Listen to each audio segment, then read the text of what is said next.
नमस्कार friends, welcome to Indian YouTuber channel.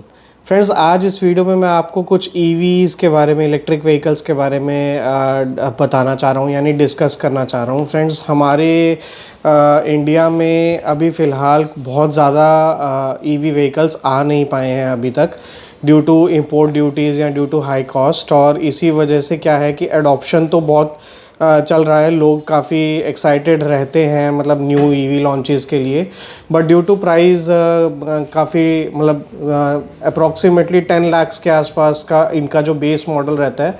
जैसे कि अगर हम बात करें नेक्सॉन की या ZS की विद रिस्पेक्ट टू एस्टर, तो अप्रॉक्सीमेटली 10 लाख का गैप रहता है फ्रॉम द बेस मॉडल, जो कि थोड़ा सा मतलब यही लगता है कि जैसे हम पहले कंपेयर करते थे पेट्रोल और डीज़ल को, तो फिर हम ये कहते थे कि भाई पेट्रोल अगर हमारा डीज़ल हमारा अगर 2 लाख रुपए महंगा है या 1.5 लाख रुपए महंगा है पेट्रोल वेरिएंट से, तो हमें मतलब अपनी कितनी रनिंग में जाके उसका रिटर्न मिलेगा, यानी कि फ़ायदा होगा हमें डीज़ल का। तो उसी तरह से कैलकुलेशन आजकल फ्रेंड्स ईवी में बैठ रही है कि भाई अगर ईवी मॉडल जो है 10 लाख रुपीज़ महंगा है, तो हमें अभी फ़िलहाल अगर 6 to 7 रुपीज़ या 8 रुपीज़ पर किलोमीटर अगर पेट्रोल में देना पड़ रहा है, तो उसके कंपैरिजन में 1 रुपये किलोमीटर के हिसाब से हमें कितना किलोमीटर ड्राइव के बाद जो है ईवी रिटर्न देना शुरू करेगी।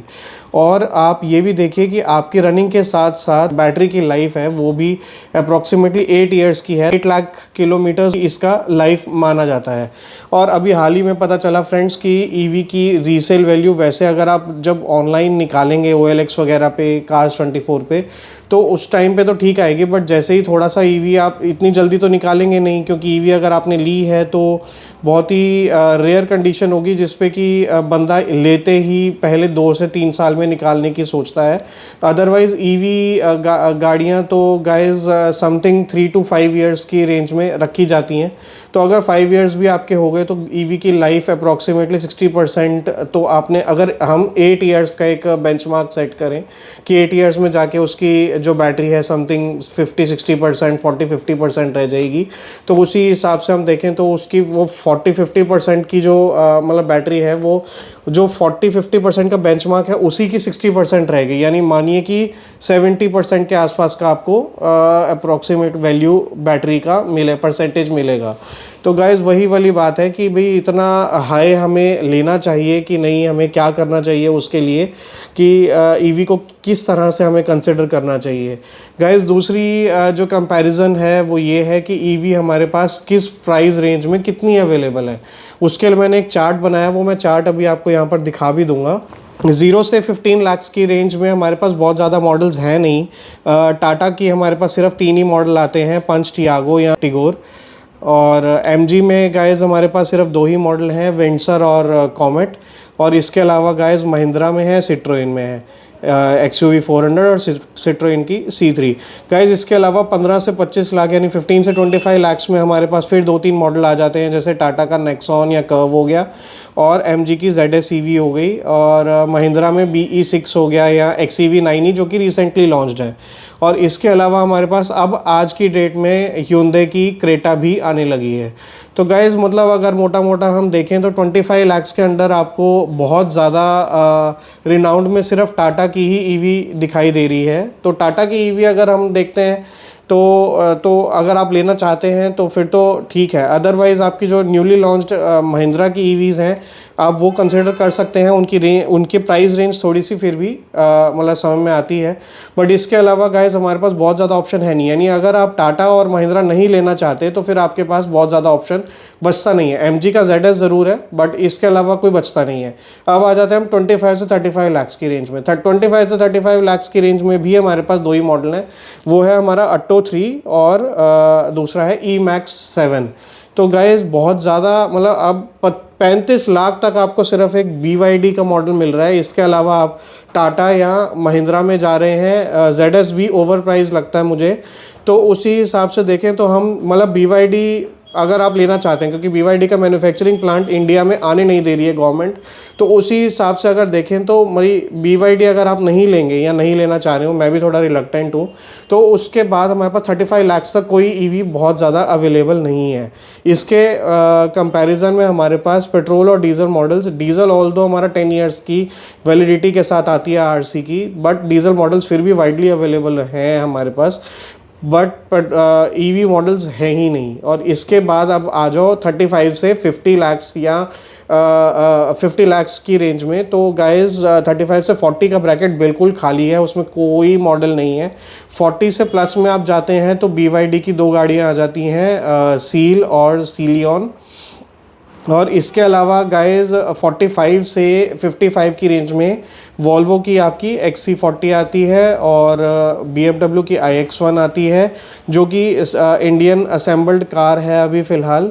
और X1 मतलब आप 53 की रेंज में उसका, ऑल्दो अच्छी चीज़ उन्होंने की कि उनका पेट्रोल मॉडल, डीजल मॉडल और बल्कि electric model is little cheaper than the petrol and diesel model. तो उसके हिसाब से गाइस अगर आप BMW के X1 लेना चाहें तो ले सकते हैं, ऑल्दो वो भी बहुत ओवर प्राइस लगता मुझे। और इसके अलावा आपके पास ऑप्शन क्या रह गया, या तो फिर 50 लाख्स में XC40।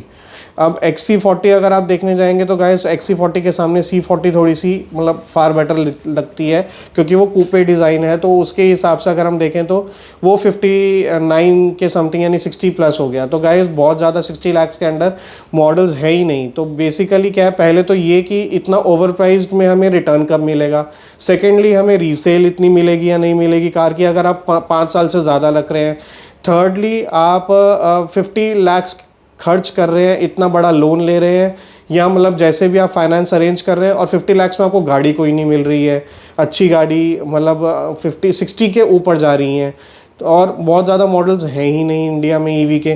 तो गाइस थोड़ा सा देखिए कि आपको EV लेनी है या पेट्रोल और डीजल के साथ भी आप अपना चल सकते हैं। मैं कहूँगा कि petrol is the wiser option, reason being कि पेट्रोल कार्स की दिल्ली NCR में वैलिडिटी 15 साल तक की है, और दूसरा कि गाइस और डीजल ऑप्शन हर जगह अब धीरे धीरे कम होता चला जाएगा। जैसे कि अगर हम देखें तो फॉर्च्यूनर वैसे तो बहुत ओवर प्राइस्ड है, बट स्टिल फॉर्च्यूनर आपका 40 लाख्स के ब्रैकेट से स्टार्ट हो जाती है। तो अगर आप देखना चाहें तो 40 लाख्स में बहुत अच्छी गाड़ी ये आ गई। अभी अगर टोयोटा की बात करें तो टोयोटा में कोरोला क्रॉस भी आ रही है, जो समथिंग 30 लाख्स की रेंज में होगी, ऑल्दो ओवर प्राइस्ड वो भी है। और कोरोला की EV भी, यानी टोयोटा की एक EV भी आएगी, एक अर्बन क्रूज़र EV भी आएगी, वो भी हम चेकआउट कर सकते हैं। बट ये सारी गाड़ियाँ अप्रॉक्सीमेटली 2026 में ही आएंगी। तो फिलहाल अभी एट प्रेजेंट हमारे पास बहुत ज़्यादा रेंज है नहीं। इसके अलावा गाइस एक छोटी सी आपको इन्फॉर्मेशन और देना चाहूँगा मैं, कि अपनी जो स्टेट्स है उसकी जो स्टेट है उसकी जो गवर्नमेंट है, उसमें 2 तरीके के बेनिफिट्स चल रहे हैं। एक तो ये कि जो रोड टैक्स ज़ीरो कर देते हैं, जैसे कि दिल्ली में रोड टैक्स ज़ीरो है, जयपुर में रोड टैक्स ज़ीरो है, तो इसी हिसाब से कुछ स्टेट्स में रोड टैक्स ज़ीरो है, और कुछ स्टेट्स में गाइस गवर्नमेंट आपको सब्सिडी प्रोवाइड कर रही है on the taxable value, taxable invoice. तो गाइस वो एक अच्छी चीज़ है। जैसे हरियाणा में मुझे हाल ही में पता चला कि भाई अगर अंडर 40 लाख्स आप कार लेते हैं EV, तो गवर्नमेंट उसको 15% सब्सिडी प्रोवाइड करती है अप टू 6 लाख्स। तो जो भी आपका टैक्सेबल इनवॉइस होगा उसका 6 लाख्स तक का अगर अमाउंट आ रहा है तो ठीक, अदरवाइज़ जो भी 15% तक का अमाउंट आ रहा है वो अभी सरकार दे रही है। और अंडर 50 यानी 40 to 60 लाख्स की रेंज में आपको अप टू 10 लाख्स का 15% सब्सिडी मिलता है। ये हरियाणा में है, मैं भी हरियाणा का हूँ, तो इसीलिए ये एक अच्छी स्कीम मेरे को पता चली थी अभी जब भी मैं रिसेंटली थोड़ा सा रिसर्च कर रहा था। तो इसीलिए मैंने आपसे शेयर की कि अगर आप बाय द वे कुछ सोच रहे हो EV वगैरह लेने का, तो भाई ये वाली स्कीम को देखते हुए आपकी प्राइसिंग और थोड़ी सी कम हो जाएगी। तो आप हो सकता है कि उसे मतलब 20-30% ही वो जो प्राइस गैप है वो रह जाए, यानी कि जो 10 लाख्स का गैप था वो कम होके और 4 to 5 लाख्स का रह जाए।